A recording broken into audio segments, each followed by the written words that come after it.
You are standing in a grassy field.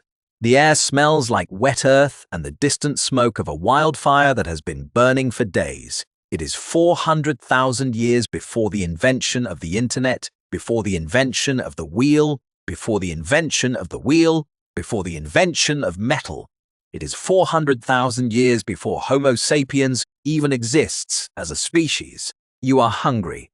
A deer is grazing 50 meters away, completely unaware of your existence. You have your hands. You have a rock. You have a fallen tree branch. You have nothing that looks like a weapon. But watch what happens next. A hand picks up that branch. Stone tools scrape one end into a rough point. The tip is hardened over a fire, and suddenly, that branch is no longer a piece of dead wood. It is a spear. The arm draws back, muscles tense across the shoulder and chest, and then release. The spear flies. It travels maybe 30 meters before it hits the deer just behind the front shoulder. The deer stumbles but keeps running. It will take minutes, maybe hours, for the wound to bleed out enough. But the hunt is already decided, and somewhere in that moment the human brain clicked into a new gear. Because for the first time, a hand had figured out how to reach farther than its own fingers could reach. That first throw began a chain of ideas that, 300,000 years later, ended with a metal tube that could send a lump of lead through a medieval knight's chest plate at 400 meters per second. The gun is not the story of gunpowder. It is not the story of war. It is not even the story of technology in the way we usually talk about technology. The gun is the story of what happens when a species gets addicted to throwing things. That throw made you. It made your cities, your borders, your wars, your sense of power over the world around you. It is the single most important physical action in human history, and it was just a stick. Let me show you how the chain connected. You have to start in Germany, at a place called Schöningen, where in 1994, a team led by Dr. Hartmut Thieme from the University of Göttingen pulled something out of an old coal mine that changed everything we thought we knew about early humans. They were digging in a brown coal quarry when they hit wood. Not fossilized wood, not petrified wood. Wood that still looked and felt like wood, despite being 400,000 years old. They stopped immediately because organic material that old does not survive by accident. Something special had preserved it. What they found were 8 wooden spears buried in what used to be the muddy shore of an ancient lake. And these were not crude sticks with a sharpened tip. They were engineered objects. Each spear was carved from a spruce tree, chosen specifically because spruce grows straight and strong. The thickest part of each spear was positioned at the front third of the shaft, exactly like a modern javelin. The tip was carved from the hardest wood near the base of the tree. The center of gravity was calculated perfectly for throwing. Thieme published his findings in 1997, and the archaeological world had to recalibrate everything, because the species that made these spears was not Homo sapiens. It was Homo heidelbergensis, an ancestor with a brain 2/3 the size of yours. An ancestor who had never seen metal, never built a house, never drawn a picture, and yet they understood aerodynamics. They understood mass distribution. They understood that a pointy stick thrown at exactly the right angle could bring down a horse the size of a small car. Think about that for a second. 500,000 years before the first Homo sapiens was born, someone was already doing physics with a stick, but the spear had a serious problem. To use it, you had to get close. Really close. Within 30 meters of an animal that is larger, faster, and stronger than you. And 30 meters is close enough for a wounded animal to turn around and kill you before you can finish the job. The spear gave you reach, but it did not give you safety. So the human brain started tinkering, and the next link in the chain is something most people have never even heard of. It is called an atlatl. You have probably never heard that word, but you have seen one in action whether you knew it or not. An atlatl is a stickabout, as long as your forearm with a hook. Carved into one end, you place a lightweight spear called a dart into the hook, hold the atlat behind your shoulder, and whip your arm forward in a smooth arc. The atlet acts like an extra segment added to your arm. It multiplies the leverage of your throw. The same way a lever multiplies the force you apply to a heavy rock. Dr. John Whitaker at Grinnell College spent years testing these devices. In a 2010 study, he showed that the atletel increases throwing velocity by up to 400%. 400%. That is not a small improvement. That is the difference between a dart that bounces off a mammoth's ribcage and a dart that punches through that ribcage like it is made of wet paper. And the atletel did not just make hunting more powerful, it made hunting possible for more people.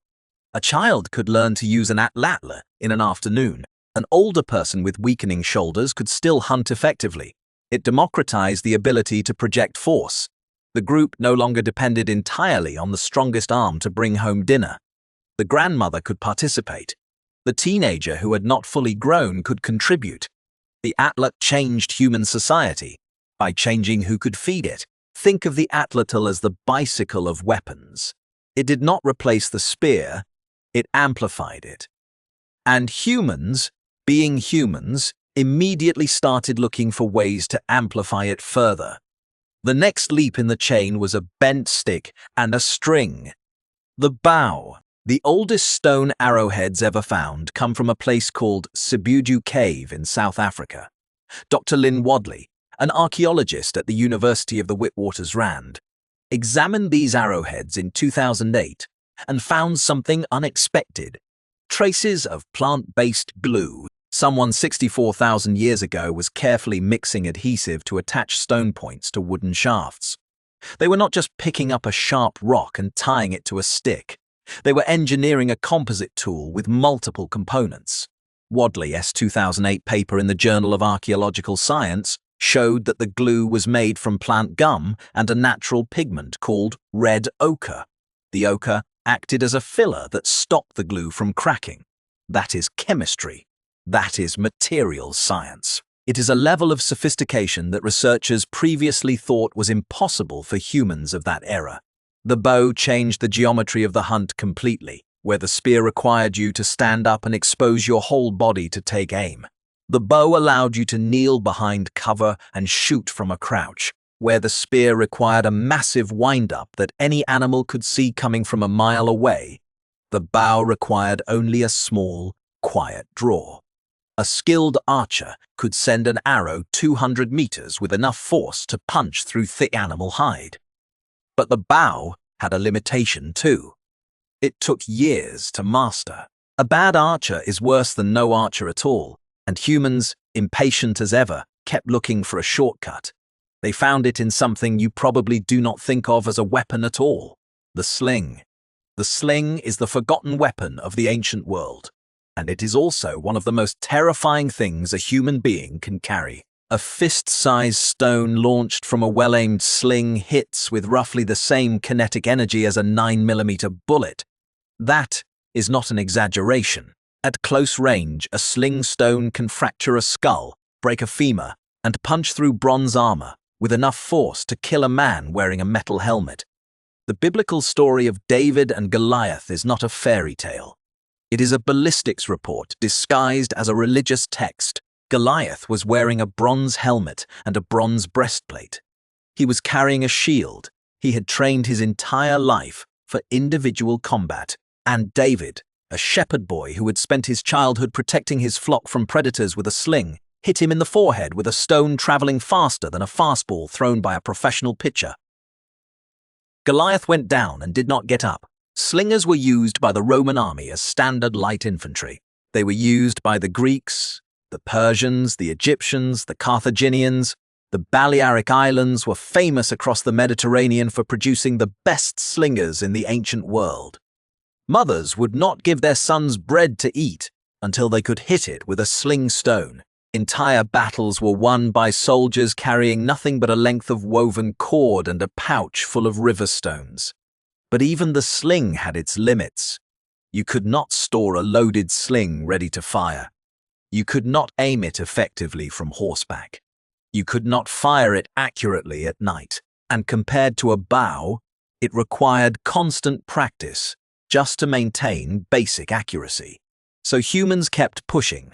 Around the 6th century BC in China, someone had an idea that seems obvious in retrospect, but was absolutely revolutionary at the time. What if you mounted the bow horizontally on a wooden stock and added a mechanical trigger to hold the string in place until you wanted to release it? The crossbow. It required almost no training to use effectively. You pulled the string back with a lever mechanism. You placed a short, heavy bolt called a quarrel into the groove. You aimed down the stock. You pulled the trigger. The bolt flew with enough force to punch through chainmail at over 100 meters. The crossbow was the first weapon that made skill irrelevant. Any peasant soldier could pick one up and kill an armored knight who had been training in combat since the age of 7. That terrified the ruling classes of medieval Europe. The crossbow did not care about your noble bloodline. It did not care about your years of swordsmanship training. It was a leveling device in the most literal sense. Pope Urban III tried to ban the crossbow in 1096. Pope Innocent III tried again in 1139. They failed both times, because once you invent a weapon that equalizes human beings, you cannot uninvent it.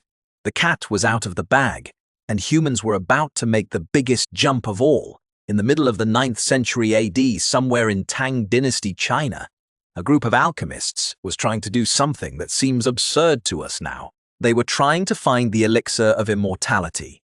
They mixed sulfur, charcoal, and saltpeter together in various proportions. They heated the mixture, and instead of finding eternal life, they discovered something that would end a lot of lives very quickly. Gunpowder. The formula was recorded in a text called the Classified Essentials of the Mysterious Tao around 850 AD. The alchemists wrote that the mixture caused burns and thick smoke. They warned that it was dangerous. They had no idea what they had stumbled into, but the military mind recognized the potential immediately. The first gunpowder weapon was called a fire lance. Imagine a bamboo tube filled with gunpowder and packed with scrap metal, ceramic shards, and small stones. This tube was tied to the end of a spear. When you lit the fuse, the tube exploded, sending a cloud of burning gas and shrapnel into the faces of your enemies. It was crude. It was as dangerous to the user as it was to the target. It had almost no range, but it was terrifying. And more importantly, it worked. By the 11th century, Chinese military engineers had developed dedicated gunpowder weapons that no longer needed to be attached to a spear. They called them fire lances, but they were really the first cannons. Bronze and iron tubes that could hurl stone or metal balls at enemy fortifications. Zheng Gongliang documented these weapons in the Wujing Zongyao military compendium of 1044 AD, complete with formulas for the powder mixture and instructions for casting the barrels. The knowledge of gunpowder traveled westward along the Silk Road, reaching Europe by the late 13th century. And when it arrived, it landed in a continent that was already obsessed with warfare. Europe was a patchwork of constantly warring kingdoms, each one looking for any advantage it could get over its neighbors. Gunpowder was not just a new technology. It was a revolution. The earliest European guns appeared in the 1300 CES, and they were terrible. They were essentially metal tubes welded onto wooden poles, fired by touching a burning match to a touch hole. They were slow. They were inaccurate. They had a tendency to explode in the user's face. A skilled English longbowman could fire 10 arrows in the time it took a gunner to fire one shot. And every one of those 10 arrows would be more accurate than the single gunshot. But the gun had something going for it that no other weapon could match. It was easy. It took 10 years to train a master archer capable of shooting 200 meters accurately. It took 10 days to train a soldier to load and fire a gun. That efficiency mattered more than raw accuracy or rate of fire. As wars grew larger and armies grew bigger, the ability to mass-produce competent soldiers who could shoot trumped the ability to cultivate a few elite specialists. Dr. Kelly DeVries at Loyola University has spent his career studying this transition. In his work on medieval military technology, De Vries argues that the adoption of firearms was driven less by battlefield performance and more by political and social forces. A king could not trust an army of elite archers who owed their allegiance to local lords and might switch sides if their feudal lord was unhappy. A king could trust a conscript with a gun. That conscript owed his entire military existence to the state. He had no independent power base. He could not threaten the throne. The gun centralized power in ways that previous weapons could not. It made the individual soldier replaceable. You did not need to be brave. You did not need to be strong. You did not need to have trained for a decade. You just needed to point the tube in the right direction and pull the trigger. By the early 1500s, European gunsmiths had developed the matchlock mechanism. Instead of touching a burning match to the gun by hand, a soldier could clamp the match into a mechanical arm called a serpentine and pull a trigger to lower it into the touch hole. It was still a simple system. It still had problems, but it allowed the soldier to use both hands to aim while firing. The wheel lock followed in the early 1500s. Instead of a burning match, the wheel lock used a piece of iron pyrite pressed against a spinning steel wheel, creating sparks that ignited the powder. It was mechanically complex and incredibly expensive, but it eliminated the need for an open flame.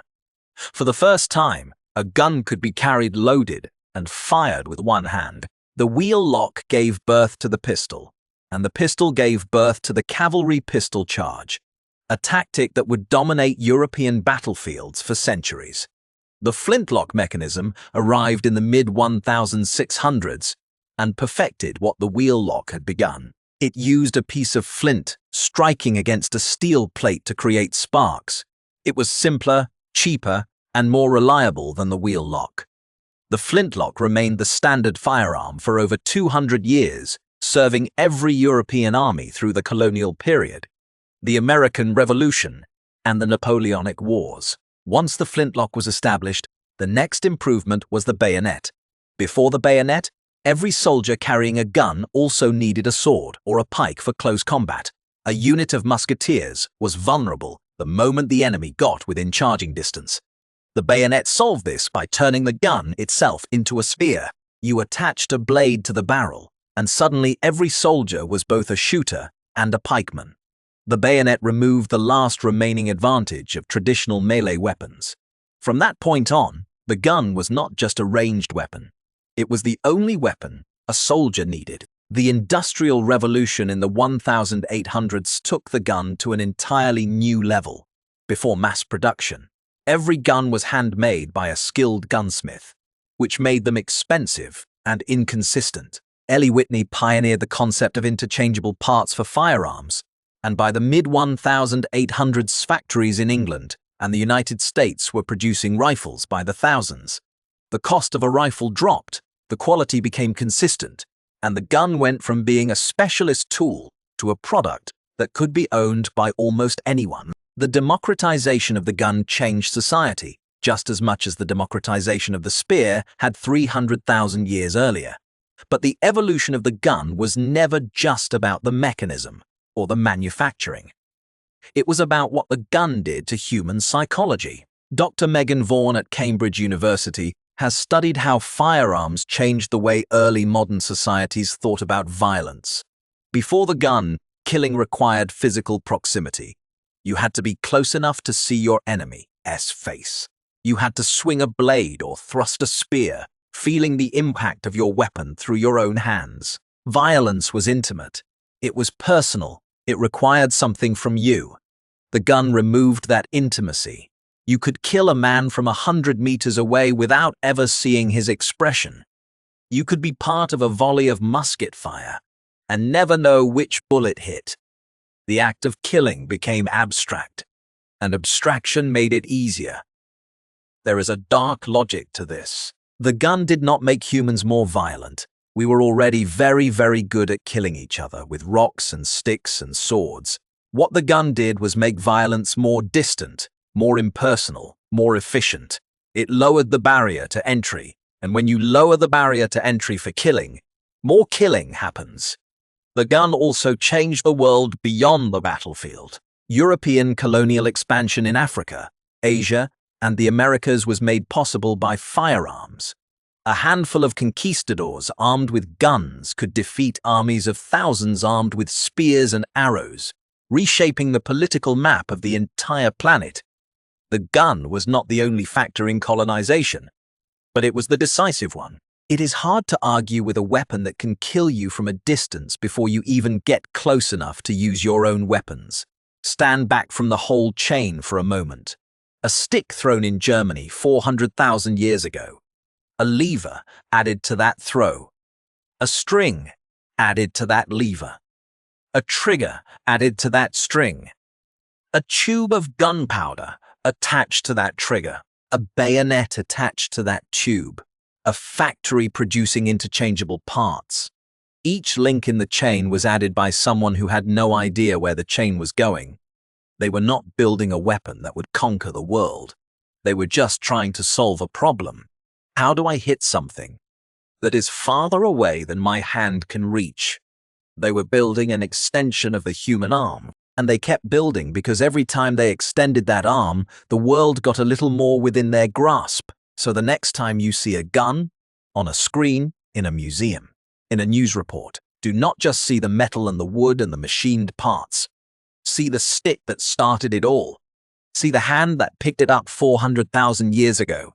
See the deer running through a grassy field. See the blood on the ground. You are holding 400,000 years.